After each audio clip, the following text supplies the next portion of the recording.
Hello hi dear friends, നമ്മുടെ Monday മോട്ടിവേഷൻ്റെ ദിവസം എത്തിയിരിക്കുവാണ്. അതായത് നമ്മൾ സാധാരണയായിട്ട് മൺഡേസ് എല്ലാ മൺഡേസും ഉണ്ടോ എന്ന് ചോദിച്ചാൽ ഇല്ല കേട്ടോ. ചില മൺഡേസൊക്കെ എനിക്ക് സമയം കിട്ടാത്തതുകൊണ്ട് ഞാൻ മോട്ടിവേഷൻ നമ്മുടെ വീഡിയോസ് ഒന്നും എടുക്കാൻ പറ്റാറില്ല. Okay, sorry for that. എങ്കിലും ഇന്ന് പറ്റിയൊരു ദിവസമാണ്, അതുകൊണ്ട് ഞാൻ സംസാരിക്കാൻ വിചാരിച്ചു.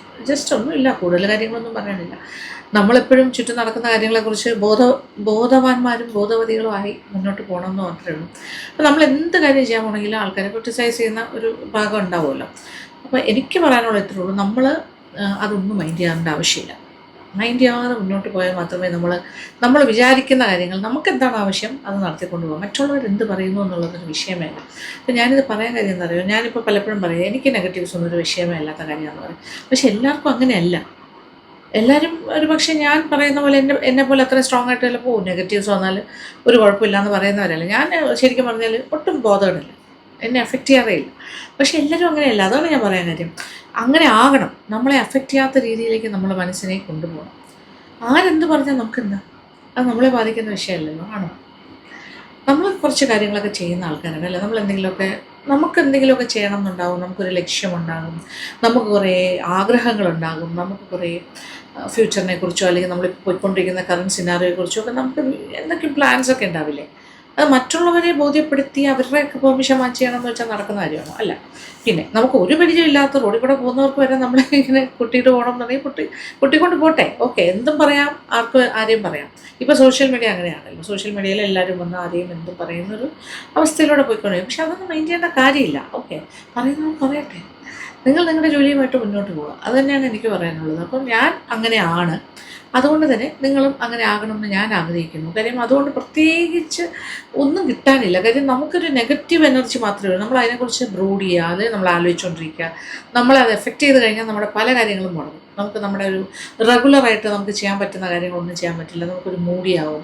നമ്മൾ ചിലപ്പോൾ ഒരു ഡിപ്രസ്ഡ് ആയിട്ട് ഇങ്ങനെ വീട്ടിലിരിക്കും. അപ്പോൾ എല്ലാവരും മെൻ്റലി വലിയ സ്ട്രോങ് ആയിട്ടുള്ള ആൾക്കാരൊന്നും അല്ലല്ലോ. അപ്പോൾ നമുക്ക് തോന്നും, ഇപ്പം ഞാൻ എപ്പോഴും വിചാരിക്കും എല്ലാവരും എന്നെപ്പോലെ തന്നെ ആയിരിക്കും എന്ന് വിചാരിക്കും. പക്ഷെ അങ്ങനെ ആയിരിക്കണം എന്നില്ല. അപ്പോൾ എനിക്ക് എന്തെങ്കിലും കേട്ടാൽ എനിക്ക് പ്രശ്നമില്ല എന്ന് പറഞ്ഞാൽ ദാറ്റ് ഡസൻറ്റ് മീൻ എല്ലാവർക്കും അങ്ങനെയാണെന്നല്ല. അതുകൊണ്ടാണ് ഞാനിങ്ങനെ എടുത്തു പറയുന്നത്.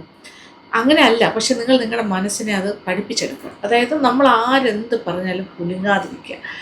അവർ പറയുന്നൊന്നും നമ്മളെ ബാധിക്കില്ല. പിന്നെ വേറൊരു പ്രധാന കാര്യം എന്ന് വെച്ചാൽ ഈ പറയുന്നവർ പറഞ്ഞുകൊണ്ടിരിക്കും. ഓക്കെ, കുറച്ച് നാൾ കഴിയുമ്പോൾ അവർക്ക് വേറെ ആൾക്കാരെ കുറിച്ച് പറയാനുണ്ടാവും. അപ്പോൾ അവർ അതിൻ്റെ പിന്നാലെ പോകും. ഈ പറഞ്ഞ കാര്യങ്ങളൊക്കെ മറക്കും. നമ്മളെക്കുറിച്ച് എന്ത് പറഞ്ഞു ഏത് പറഞ്ഞു എന്നൊന്നും ഓർമ്മിക്കില്ല. അതിന് ഏറ്റവും വലിയ എക്സാമ്പിൾ ഞാൻ തന്നെയാണ്.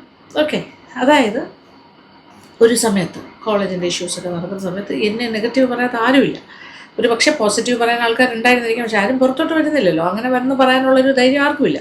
അപ്പോൾ നെഗറ്റീവ്സ് മാത്രം കണ്ടുകൊണ്ടാണ് ഞാൻ ആ സമയത്തൊക്കെ ജീവിച്ചത്. പക്ഷെ ആ ഒരു മാസമോ അത് കഴിഞ്ഞിട്ടുള്ള കുറച്ച് നാളോ മാസങ്ങളോ ഒക്കെ ഞാനപ്പോൾ എന്തുമാത്രം നെഗറ്റീവ്സ് കേട്ട് കഴിഞ്ഞു. അങ്ങനെ ഞാൻ അത് മാത്രം കണ്ടും കേട്ടും അതെൻ്റെ ലൈഫിനെ ബാധിച്ചിരുന്നെങ്കിൽ എനിക്ക് മുന്നോട്ട് പോകാൻ പറ്റുമോ? ഇല്ലല്ലോ. ഇപ്പം എനിക്ക് അതിനെക്കുറിച്ച് ബോധമല്ലല്ലോ. അന്നും ഞാൻ ബോധമല്ല, അത് കഴിഞ്ഞും ബോധമല്ല.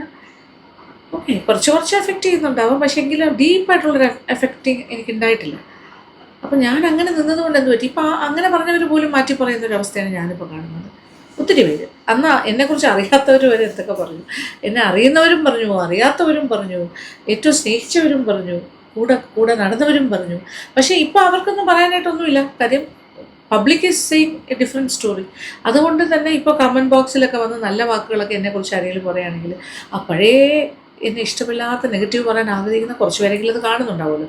അവർ വന്നിട്ട് എന്തെങ്കിലും ഒരു നെഗറ്റീവ് ഇട്ടിട്ട് പോകും. ഓ, ഇവരെക്കുറിച്ച് ഭയങ്കര സംഭവം, നിങ്ങൾ എന്തിനാ ഇത്രയും പോഴ്ത്തുന്നതെന്നുള്ള രീതിയിൽ പറയും. അത് അവരുടെ ഒരു ചെറിയൊരു ഇഷ്ടക്കേടും ഫ്രസ്ട്രേഷൻ തീർക്കാനാണ് അവിടെ വരുന്നത്. അപ്പോൾ ഞാൻ എന്താ ചെയ്യുന്നത്, ഞാൻ ആ കമൻ്റ് എടുത്ത് കളയും. അപ്പോൾ എനിക്ക് ഹാപ്പിയാണ് എനിക്ക് അതിനെക്കുറിച്ച് ബോധമില്ലല്ലോ. അപ്പോൾ അതുപോലെ നിങ്ങളുടെ ലൈഫിൽ നിങ്ങളെ ആരെങ്കിലുമൊക്കെ ബോധർ ചെയ്യുന്നുണ്ടെങ്കിൽ, നിങ്ങളുടെ ലൈഫ് മുന്നോട്ട് പോകുന്ന സമയത്ത് അതിന് തടസ്സമായിട്ട് നിൽക്കുന്നുണ്ടെങ്കിൽ, നിങ്ങളുടെ മെൻ്റലി നിങ്ങൾക്കതൊരു തടസ്സമായിട്ടോ ഹറാസ്മെൻ്റായിട്ടോ തോന്നുന്ന ആൾക്കാരുടെ പെരുമാറ്റം ഉണ്ടെങ്കിൽ നിങ്ങളത് മനസ്സിൽ നിന്ന് മാറ്റും. അത് നിങ്ങൾ ഒറ്റ കാര്യം വിചാരിച്ചാൽ അത് നിങ്ങളെ ബുദ്ധിമുട്ടിക്കാൻ വേണ്ടി മാത്രം ചെയ്യുന്നതാണ്. നിങ്ങൾ പ്രോഗ്രസ് ചെയ്യാതിരിക്കാൻ അല്ലെങ്കിൽ നിങ്ങൾ ആഗ്രഹിക്കുന്ന പോലെ നിങ്ങൾക്ക് മുന്നോട്ട് പോകാതിരിക്കാൻ വേണ്ടി ചെയ്യുന്ന കാര്യമാണ്. അത് നിങ്ങളെ മാത്രം ടാർഗറ്റ് ചെയ്ത് നിങ്ങൾ വ്യക്തിപരമായി നിങ്ങളെ ഉപദ്രവിക്കാൻ വേണ്ടി ചെയ്യുന്നതാണെന്ന് വിചാരിക്കും.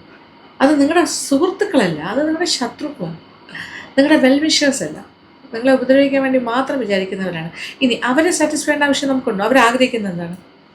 നിങ്ങൾ ഡൗൺ ആകണം, നിങ്ങൾ ചെയ്തുകൊണ്ടിരിക്കുന്ന കാര്യങ്ങൾ ചെയ്യാതിരിക്കണം, നിങ്ങൾ വിചാരിക്കുന്ന ആ ഒരു സ്ഥലത്തേക്ക് അല്ലെങ്കിൽ നിങ്ങളുടെ എയിം എന്തൊക്കെയാണ് അല്ലെങ്കിൽ നിങ്ങളുടെ അൾട്ടിമേറ്റ് ആയിട്ടുള്ള ഗോൾ എന്താണോ അവിടെ നിങ്ങൾ എത്താതിരിക്കുക. അതൊക്കെ തന്നെയല്ലേ അവർ ആഗ്രഹിക്കുന്നത്. അപ്പോൾ നമ്മൾ വിഷമിക്കുകയും അവർ പറയുന്ന പോലെയൊക്കെ അത് നിങ്ങളെ ഭയങ്കരമായിട്ട് എഫക്റ്റ് ചെയ്തിട്ട് നിങ്ങളതിങ്ങനെ വിഷമിച്ച് നിൽക്കുകയൊക്കെ ചെയ്യുകയാണെങ്കിൽ നിങ്ങളുടെ മുന്നോട്ടുള്ള യാത്ര അത് കാരണം തടസ്സപ്പെടുകയാണെങ്കിൽ ആരാ അവിടെ ജയിക്കുന്നത്? നിങ്ങളല്ലല്ലോ, അത് ആഗ്രഹിക്കുന്ന ആൾക്കാരാണ്. അപ്പോൾ അവർക്കങ്ങനെ വിട്ടുകൊടുക്കരുത്, അവർ ജയിക്കാനായിട്ട് സമ്മതിക്കരുത്. നമ്മുടെ ലക്ഷ്യം എന്താണോ അതുമായിട്ട് മുന്നോട്ട് പോകും. ആൾക്കാർ പറയുന്നതല്ല നമ്മുടെ ജീവിതം. നോബഡി ക്യാൻ ഡിക്റ്റേറ്റ് യു, അല്ലേ? ആ എന്ത് ചെയ്യണം, ഏത് ചെയ്യണം, നിങ്ങൾ എവിടെ എത്തണം, അല്ലെങ്കിൽ നിങ്ങളുടെ അൾട്ടിമേറ്റ് ലക്ഷ്യം എന്താണെന്ന് തീരുമാനിക്കുന്നവരാരുമല്ല, നമ്മൾ തന്നെയാണ്. അപ്പം നമ്മുടെ ലക്ഷ്യവുമായി മുന്നോട്ട് പോവുക, നമ്മളിതൊന്നും മൈൻഡ് ചെയ്യാതിരിക്കുക. വഴിയിൽ പല തടസ്സങ്ങളും വരും. തടസ്സങ്ങളെന്ന് മാത്രം വിചാരിച്ചാൽ മതി. വഴി നീളെ ഇപ്പം നമ്മളൊരു വലിയൊരു യാത്ര പോവുകയാണെന്നിരിക്കും, ഒരു മൗണ്ടനറിങ് ട്രിപ്പോ അല്ലെങ്കിൽ ഭയങ്കര എന്താ പറയുക, ഒരു കഠിനമായ വഴികളിലൂടെ നമ്മൾ സഞ്ചരിക്കുന്നു. സ്മൂത്തായിട്ടുള്ള ഒരു സ്മൂത്ത് റോഡിലല്ല സഞ്ചരിക്കുന്നത്, കാൽനടയായി പോയിക്കൊണ്ടിരിക്കുന്നു. നമുക്കൊരു വലിയ ലക്ഷ്യമാണ്, നമ്മൾ എത്താനായിട്ട്. ഇപ്പം നമ്മളൊരു മല കയറിക്കൊണ്ടിരിക്കുവാണ്, ഓക്കെ, നമുക്കതിൻ്റെ ഏറ്റവും ടോപ്പിൽ ചെന്നിട്ട് പല കാര്യങ്ങളും ചെയ്യാനുണ്ട്. ഈ പോകുന്ന വഴിയൊന്നും അത്ര സുഗമമായ പാതകളല്ല. വഴിയിലും മുള്ളുണ്ടാകും, കല്ലും മുള്ളും നിറഞ്ഞ വഴികളായിരിക്കും. പിന്നെ പോകുന്ന വഴിയിലൊന്നും ഒട്ടും തന്നെ സ്മൂത്തായിരിക്കില്ല. ചെങ്കുത്തായ പാറക്കൂട്ടങ്ങളുടെ ഇടയിലൂടെ കയറി ഇറങ്ങി അങ്ങനെയൊക്കെ കൊണ്ടുവരും. ചിലപ്പോൾ സ്ലിപ്പറി ആയിട്ടുള്ള താഴേക്ക് വീഴാൻ സാധ്യതയുള്ള വഴികളിലൂടെ ആയിരിക്കും നിങ്ങൾ സഞ്ചരിക്കും. ഇങ്ങനെ വളരെ കഠിനമായ വഴിയിലൂടെ ആയിരിക്കും സഞ്ചരിക്കും. പക്ഷേ നിങ്ങൾക്കൊരു ലക്ഷ്യബോധം ഉണ്ടല്ലോ, നിങ്ങൾ മേളിലെത്തണ്ടേ? അവിടെ എത്താൻ വേണ്ടി ഈ വഴികളിലൂടെ മാത്രമേ സഞ്ചരിക്കാവുള്ളൂ. എപ്പോഴും എല്ലാ വഴികളും സ്മൂത്ത് ആവണം എന്നില്ല. റോഡ്സ് എപ്പോഴും നല്ല എന്താ പറയുക, ടാറിട്ട റോഡിലൂടെ മാത്രമേ സഞ്ചരിക്കുള്ളൂ എന്ന് പറഞ്ഞാൽ നടക്കൂ? ഇല്ല. കുണ്ടും കുഴിയുമുള്ള റോഡിലൂടെ നമ്മൾ സഞ്ചരിക്കേണ്ടി വരും. അവിടെ പിന്നെ ഇടയ്ക്ക് ചെളിയിൽ ചവിട്ടി നടക്കേണ്ടി വരും. ചെളി മീൻസ് ചേറ്, ഓക്കെ. അങ്ങനെ ചിലപ്പോൾ മഴവെള്ളമൊക്കെ ഇങ്ങനെ കട്ടിക്കിടക്കുന്ന വഴിയായിരിക്കാം നമ്മൾ നമുക്ക് നമ്മുടെ ചെരുപ്പ് നനയാണ്ട് നമുക്ക് പോകാൻ പറ്റില്ല. നമ്മൾ അതിൽ ചവിട്ടി അല്ലെങ്കിൽ നമ്മുടെ കാലിലൊക്കെ കുറച്ച് അഴുക്കലായി പോകുന്ന വഴിക്ക് കുറേ മുള്ളൊക്കെ നമ്മുടെ കാലിലും കയ്യിലും ഒക്കെ ഇങ്ങനെ ഒരഞ്ഞിട്ട് കുറച്ച് ബുദ്ധിമുട്ട്, വിഷമം, വേദനയൊക്കെ ഉണ്ടാവാം. പിന്നെ ഇങ്ങനെ ദേഹത്ത് ഇങ്ങനെ നമ്മുടെ ഉടുപ്പിലൊക്കെ സ്റ്റിക്ക് ചെയ്യുന്ന ഒരു പുല്ലുണ്ട്, അതിങ്ങനെ നമ്മുടെ ഡ്രസ്സിലെല്ലാം ഇങ്ങനെ പറ്റിപ്പിടിക്കും. അങ്ങനെയൊക്കെ ഒരുപാട് പാടുണ്ട്, കുറേ പാടുണ്ട് അവിടെ എത്താനായിട്ട്. പക്ഷേ ഈ വെള്ളത്തിൽ ചവിട്ടാണ്ട് അല്ലെങ്കിൽ ഈ ചെളിവെള്ളത്തിൽ ചവിട്ടാണ്ട് നമുക്ക് മുന്നോട്ട് പോകാനും പറ്റില്ല. അപ്പോൾ എന്താ ചെയ്യണം? നമ്മൾ ചവിട്ടി തന്നെയല്ലേ പോവുള്ളൂ. അത് മറികടന്ന് ചാടാനൊന്നും ഉള്ള ടെക്നിക്കൊന്നും ഉണ്ടാവില്ല. But we have to go through it, അല്ലേ? അതുപോലെ ഈ വരുന്ന തടസ്സങ്ങളെല്ലാം നമ്മുടെ സുഗമമായ യാത്രയുടെ ഇടയിലുണ്ടാകുന്ന ചെറിയ ചെറിയ അസ്വാരസ്യങ്ങളാണെന്ന് മാത്രം വിചാരിക്കുക. ദാറ്റ് ഇസ് എന്താ പറയുക, നമുക്കതൊരു പ്രശ്നമേ അല്ല എന്ന് വിചാരിക്കുക. ചെളിയാണെങ്കിൽ എന്താ, പിന്നെ നമുക്ക് വെള്ളം കാണുന്ന സ്ഥലത്ത് കഴുകാമല്ലോ, പ്രശ്നമൊന്നുമില്ല. ഇച്ചിരി ചെളി പുരണ്ടു എന്ന് പറഞ്ഞ ഒരു കാര്യമില്ല, ചേറ് പറ്റി എന്ന് പറഞ്ഞിട്ട്. ഇതൊക്കെ വഴിയിൽ വരുന്ന ചെറിയ ചെറിയ തടസ്സങ്ങൾ മാത്രമാണ്. അതിൻ്റെ മുന്നോട്ട് പോയിക്കൊണ്ടിരിക്കുക. എത്ര ചില വേദനകളൊക്കെ ഉണ്ടാവും, അത് വേദന തന്നെയാണ്. പക്ഷെ അത് നമ്മൾ മൈൻഡ് ചെയ്തതെന്നാണ് ഞാൻ പറയുന്നത്. അതൊക്കെ പുറമേ ഉള്ള വേദനയായിട്ട് എടുക്കുക. ഡീപ്പ് ഡൗൺ നമ്മുടെ ഉള്ളിലേക്ക് അതൊന്നും എടുക്കാതിരിക്കുക. നമ്മൾ ഇടയ്ക്ക് വെച്ച് നിർത്തിയാലോ, അയ്യോ എനിക്ക് പറ്റുന്നില്ല, എനിക്കിനി മുന്നോട്ട് പോകാൻ പറ്റില്ല എന്നൊക്കെ വിചാരിച്ചാൽ എങ്ങനെ പറ്റുക? നമ്മൾ ആഗ്രഹിച്ചല്ലേ അവിടെ ഏറ്റവും മുകളിലെത്തണം. അപ്പോൾ സ്വാഭാവികമായിട്ടും ഈ യാത്ര അങ്ങനെ തന്നെ ആയിരിക്കണം. നമ്മൾ ഒരിക്കലും തിരിഞ്ഞു പോകരുത്. ഇവരെ പേടിച്ചിട്ട് ആരെ പേടിക്കണം? ഈ വഴിയെ പേടിച്ചിട്ടാണോ, അല്ലെങ്കിൽ ഈ വഴിയിൽ കാണുന്ന തടസ്സങ്ങളെ പേടിച്ചിട്ടാണോ? അങ്ങനെ ഒന്നും ആകരുത്. മുന്നോട്ട് തന്നെ പോയിക്കൊണ്ടേയിരിക്കണം. ഓക്കെ. അപ്പോൾ ഇങ്ങനെയുള്ള ആൾക്കാരുടെ വാക്കുകളും പ്രവൃത്തികളും നമ്മളെ ബുദ്ധിമുട്ടിക്കുന്നുണ്ടെങ്കിൽ അത്തരം ആൾക്കാരുമായിട്ട് ഇൻട്രാക്ട് ചെയ്യാതിരിക്കാൻ ശ്രമിക്കുക. ഇനി അങ്ങനത്തെ വാർത്തകളും കൊണ്ട് നമുക്ക് തരുന്ന അതൊരു പ്രധാന കാര്യമാണ്. ചിലപ്പോൾ ചില സംഭവങ്ങൾ എങ്ങനെയാണെന്ന് വെച്ചാൽ നമ്മളെക്കുറിച്ച് മറ്റുള്ളവർ പറയുന്നത് നമ്മൾ കേൾക്കുന്നില്ല. വേറൊരു തേർഡ് പേഴ്സൺ നമ്മളോട് നമ്മളെ മോശപ്പെടുത്തി പറയുന്നവരായിരിക്കാം. നമുക്ക് ഒട്ടും തന്നെ പ്രതീക്ഷിക്കാത്ത ഏരിയയിൽ നമ്മൾ ഇഷ്ടപ്പെട്ട ആൾക്കാർ തന്നെ ചിലപ്പോൾ നമ്മളെക്കുറിച്ച് മോശം പറയുന്നതായിരിക്കും. പക്ഷേ നമ്മൾ കേൾക്കുന്നില്ല.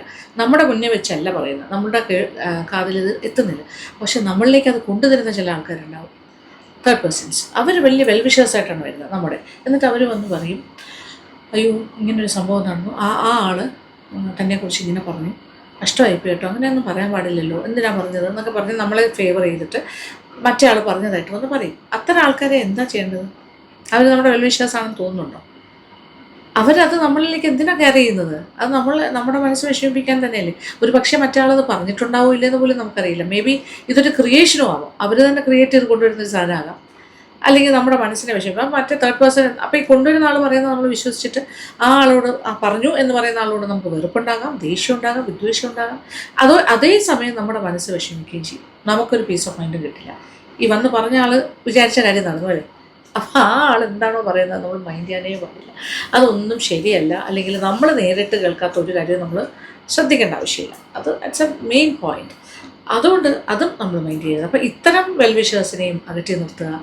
നേരിട്ട് കേൾക്കുന്ന കാര്യങ്ങളാണെങ്കിലും നമ്മളോട് ആ രീതിയിൽ പെരുമാറുന്നവരോ അല്ലെങ്കിൽ നമ്മുടെ പ്രോഗ്രസ്സോ അല്ലെങ്കിൽ നമ്മുടെ ഉന്നമനം ആഗ്രഹിക്കാത്തവരാണ് നമ്മളെ നമ്മളെ ഒട്ടും തന്നെ പ്രോത്സാഹിപ്പിക്കാതെ നമ്മളെ പുറകോട്ട് വലിക്കുന്നവരാണ്, നെഗറ്റീവ് ആയിട്ട് നമ്മളെക്കുറിച്ച് സംസാരിക്കുന്നവരാണ്, അല്ലെങ്കിൽ നമുക്കൊരു നെഗറ്റീവ് എനർജി തരുന്നവരാണെന്ന് മനസ്സിലാക്കി കഴിഞ്ഞാൽ ആ വഴിക്കേ പോകരുത്, മാറി നടക്കുക. അവരുമായിട്ട് ഇൻട്രാക്ട് ചെയ്യാൻ പോകട്ടെ, ജസ്റ്റ് മാറി നടന്നുള്ളൂ, ഒരു കുഴപ്പമില്ല. എന്തിനാണ് പേടിക്കുന്നത്? ഇപ്പോൾ ആരും ഇല്ലെങ്കിലും നമുക്ക് ജീവിച്ച് പോയിക്കൂടെ? ഇപ്പോൾ ചില ആൾക്കാർക്ക് ഫ്രണ്ട്സ് ഉണ്ടെങ്കിലേ മുന്നോട്ട് പോകാൻ പറ്റുള്ളൂ. ഫ്രണ്ട്സ് ഒരു വലിയ സപ്പോർട്ട് സിസ്റ്റമാണ്. ആ ഫ്രണ്ട്സ് ഇല്ലാണ്ട് നമുക്ക് ഒരു കാര്യം ചെയ്യാൻ പറ്റില്ല. പുറത്തേക്ക് പോകണമെങ്കിലോ ഷോപ്പിങ്ങിന് പോകണമെങ്കിലോ എവിടെയെങ്കിലും ഒക്കെ യാത്ര പോകണമെങ്കിലോ എല്ലാത്തിനും ഫ്രണ്ട്സ് വേണം. ഏതെങ്കിലും ഒരു കാര്യം തീരുമാനിക്കണമെങ്കിൽ അവരുമായിട്ട് ഡിസ്കസ് ചെയ്തിട്ട് തീരുമാനിക്കും. സ്വന്തമായിട്ടൊരു തീരുമാനം പോലും ഫ്രണ്ട്സ് ഇല്ലാണ്ട് എടുക്കാൻ പറ്റില്ല. അപ്പോൾ അങ്ങനെ അത്തരക്കാരെ നമ്മൾ അങ്ങനെ ഡിപ്പെൻഡൻ്റ് ആയി കഴിഞ്ഞാൽ എന്താ ചെയ്യുക? ഈ ഫ്രണ്ട്സ് എന്ന് പറഞ്ഞ് നമ്മൾ ജീവിച്ചാലും കാര്യമില്ല. ചിലപ്പോൾ ഈ ഫ്രണ്ട്സ് നമ്മളെ ഒറ്റ കൊടുക്കും, നമ്മളെ ചിലപ്പോൾ വഴിയിൽ ഉപേക്ഷിച്ച് പോകും, നമ്മളെ ചതിക്കും, ബാക്ക് സ്റ്റാബ് ചെയ്യും. നമുക്കറിയില്ലല്ലോ. സിൻസിയറായിട്ടുള്ള ഫ്രണ്ട്സ് ഉള്ളവരുണ്ടാവും, എനിക്കറിയില്ല, അത് വളരെ ഫ്യൂ ആയിട്ടുള്ളവർക്ക് ഉണ്ടാകാം. ഞാൻ പിന്നെ അങ്ങനെ ഭയങ്കര ഫ്രണ്ട്ഷിപ്പിൻ്റെ പറയാൻ പോകുന്ന ഒരാളല്ല.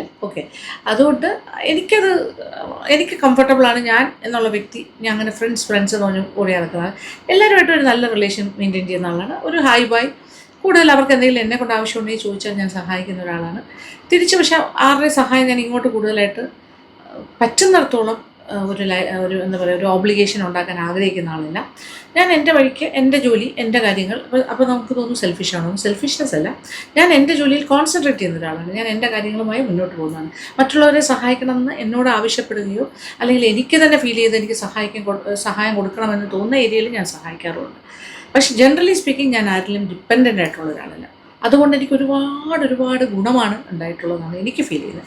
അതുകൊണ്ടാണ് ഞാൻ പറഞ്ഞത്, ഇപ്പോൾ ഫ്രണ്ട്സിനെ നമ്മൾ ഡിപ്പെൻഡ് ചെയ്യുന്നതിൽ തെറ്റില്ല, പക്ഷെ നമ്മളെപ്പോഴും നമ്മൾ തന്നെ സ്ട്രോങ് ആയേ പറ്റുള്ളൂ. കാരണം എന്തെങ്കിലും ഒരു കാരണവശാൽ എപ്പോഴെങ്കിലും നമുക്ക് ആ ഒരു ഫ്രണ്ട്ഷിപ്പ് നഷ്ടപ്പെടുകയോ അല്ലെങ്കിൽ അതിൽ എന്തെങ്കിലും ഒരു വിഷമം ഉണ്ടാവുകയോ ചെയ്താൽ ഭയങ്കരമായിട്ടൊരു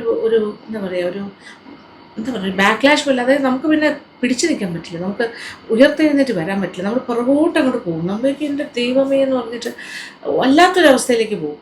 അങ്ങനെ ഒരു ട്രാജിക്കായിട്ട് അല്ലെങ്കിൽ ഭയങ്കര ഡിപ്രസീവായിട്ടുള്ളൊരു അവസ്ഥയിലേക്ക് പോകുന്നതിനെക്കാട്ടിലും ഒരു പ്ലറ്റോണിക് റിലേഷൻസ് മെയിൻറ്റെയിൻ ചെയ്ത് പോവുക, അങ്ങോട്ടും ഇങ്ങോട്ടും സഹായിക്കുക, ആരും ഉപദ്രവിക്കാതിരിക്കുക, നമുക്ക് പറ്റുന്ന പോലെ സഹായിക്കുക. പക്ഷെ നമ്മൾ ഭയങ്കരമായിട്ട് ആരിൽ നിന്നൊന്നും എക്സ്പെക്റ്റ് ചെയ്യാതെ മറ്റുള്ളവർ നമ്മളെ സഹായിക്കും, കുറേ മനസ്സമാധാനവും സന്തോഷവും ഒക്കെ അവരാണ് തരുന്നതെന്നൊക്കെ വിചാരിച്ച് നമ്മുടെ ജീവിതം തന്നെ വേറൊരാളിൽ ഡിപ്പെൻഡൻ്റ് ആണെന്ന് വിശ്വസിച്ച് മുന്നോട്ട് പോകാതെ നമ്മുടെ സന്തോഷങ്ങളും സങ്കടങ്ങളും ഒക്കെ നമ്മൾ തന്നെയാണ് ക്രിയേറ്റ് ചെയ്യുന്നത്, മറ്റുള്ളവരല്ല.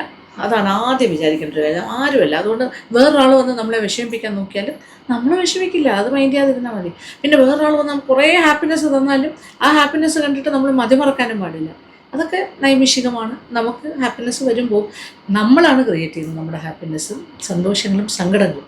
ഈ സങ്കടമാണെങ്കിലും നമ്മൾ വിചാരിച്ചാലേ സങ്കടപ്പെടുകയുള്ളൂ, നമ്മൾ വിചാരിച്ചാൽ തന്നെയല്ലേ നമുക്ക് സന്തോഷം വരുള്ളൂ. അതാണ് ഞാൻ പറഞ്ഞത്. അപ്പോൾ സങ്കടം വരണം എന്ന് വിചാരിക്കണം എന്നുണ്ടെങ്കിൽ നമ്മൾ തന്നെ വിചാരിക്കണം. അപ്പോൾ മറ്റുള്ളവരെന്തെങ്കിലും പറയുന്നത് കേട്ട് നമ്മളത് എഫക്റ്റഡ് ആയാൽ നമ്മൾ സ്വയം സങ്കടത്തിലേക്ക് പോകും. സോ ഇറ്റ് ഈസ് ബെറ്റർ ഇങ്ങനെയുള്ള എലിമെൻസിൽ നിന്നും, അതായത് ഇങ്ങനെയുള്ള നെഗറ്റിവിറ്റിയിൽ നിന്നെല്ലാം മാറി നടക്കുക. കഴിയുന്നിടത്തോളം എന്ത് കേട്ടാലും മൈൻഡ് ചെയ്യാതിരിക്കുക. നല്ല ഒരു സ്ട്രോങ് ആയിട്ട് നമ്മൾ മൈൻഡിനെ സെറ്റ് ചെയ്യുക. ഈ ലോകത്തുള്ള ഒരു കാര്യവും നമ്മളെ ബാധിക്കില്ല എന്ന് തന്നെ വിചാരിക്കുക. നമ്മൾ അങ്ങനെ അങ്ങോട്ട് സ്ട്രോങ് ആകുക. നമുക്ക് മുന്നോട്ട് പോകാനായിട്ട് നമ്മൾ തന്നെ പോരെ, ആരെങ്കിലും ഡിപ്പെൻഡ് ചെയ്യണോ? നമുക്ക് ആരോഗ്യം ഉള്ളിടത്തോളം കാലം ആരോഗ്യം വെരി ഇമ്പോർട്ടൻറ്റ്. പിന്നെ പണം എഗെയിൻ ഇമ്പോർട്ടൻറ്റ്. പക്ഷേ ഇതെല്ലാം നമ്മൾ തന്നെ ചെയ്യേണ്ട കാര്യങ്ങളല്ലേ. നമ്മൾ തന്നെ നമ്മളെ സൂക്ഷിക്കുന്നു, നമ്മൾ തന്നെ നമ്മുടെ ആരോഗ്യം നോക്കുന്നു, നമ്മൾ തന്നെ നമുക്ക് വേണ്ട ഫിനാൻഷ്യൽ സപ്പോർട്ട് ഉണ്ടാക്കുന്നു. ഇതെല്ലാം കഴിഞ്ഞാൽ പിന്നെ ആരെയും മൈൻഡ് ചെയ്യേണ്ട ആവശ്യമില്ല, ഒന്നുമില്ല അല്ലേ. അപ്പോൾ അത്രയും സ്ട്രോങ് ആവണം ഓരോ വ്യക്തിയും. ഞാനിപ്പോൾ സ്ത്രീകളെക്കുറിച്ച് മാത്രമല്ല പറയുന്നത്, പുരുഷന്മാരാണെങ്കിലും സ്ത്രീകളാണെങ്കിലും ജെൻഡർ വ്യത്യാസമില്ലാതെ ഞാൻ പറയുകയാണ്. കാര്യം സ്ത്രീകളിലും സ്ട്രോങ് ആയിട്ടുള്ള ആൾക്കാരുണ്ട്, വീക്കായിട്ടുള്ള ആൾക്കാരുണ്ട്, ദറ്റ് ഇസ് മെൻ്റലി വീക്കാകുന്നത്. അതേപോലെ പുരുഷന്മാർ, നമ്മൾ വിചാരിക്കും പുരുഷന്മാരെല്ലാവരും ഭയങ്കര സ്ട്രോങ് ആണെന്ന്. ഒരിക്കലുമല്ല. സ്ട്രോങ് ആയിട്ടുള്ളവരുമുണ്ട്, വീക്കായിട്ടുള്ളവരുമുണ്ട്. ഇതെല്ലാം അതിനൊരു ജെൻഡർ ഡിഫറൻസ് ഒന്നുമില്ല. അപ്പോൾ ആരാണെങ്കിലും എനിക്ക് പറയാനുള്ള അത്രേ ഉള്ളൂ, നമ്മൾ കുറച്ച് സ്ട്രോങ് ആകണം. നമുക്ക് മുന്നിൽ വരുന്ന തടസ്സങ്ങളൊന്നും നമ്മളെ ബാധിക്കരുത്. നമുക്കൊരു ലക്ഷ്യബോധം ഉണ്ടാവണം. നമ്മൾ ആ വഴിക്ക് അങ്ങ് നടന്നു പോയാൽ മതി. നമുക്ക് എന്താണോ നമ്മുടെ എയിം അതിലെത്താം. നമുക്ക് നമ്മുടെ ജീവിത മാർഗ്ഗങ്ങളുമായി മുന്നോട്ട് പോകണം. മറ്റുള്ളവർ പുറകിൽ നിന്നും പിടിച്ച് വലിക്കാനായിട്ട് പല രീതിയിലുള്ള മാർഗ്ഗങ്ങളും സ്വീകരിക്കും. അതൊന്നും നമ്മളെ ബാധിക്കരുത്. ആ രീതിയിലായിരിക്കണം നമ്മളെ പ്ലാൻ ചെയ്ത് ട്യൂൺ ചെയ്ത് വെക്കേണ്ടത്. അതാണ് എനിക്ക് പറയാനുള്ളത്. ഞാൻ എൻ്റെ ഒരു പെർസ്പെക്റ്റീവിൽ നിന്നാണ് സംസാരിക്കുന്നത്. നിങ്ങൾക്ക് നിങ്ങളുടേതായ അഭിപ്രായങ്ങളുണ്ടാവും. കമൻറ്റ് ബോക്സിലേക്ക് വരിക. ഇതൊരു ഓപ്പൺ ഫോറമാണ്, വി ക്യാൻ ജസ്റ്റ് ഡിസ്കസ്. അപ്പോൾ thank you so much, thank you for watching and keep on watching Lakshmi Nair vlogs. Love U.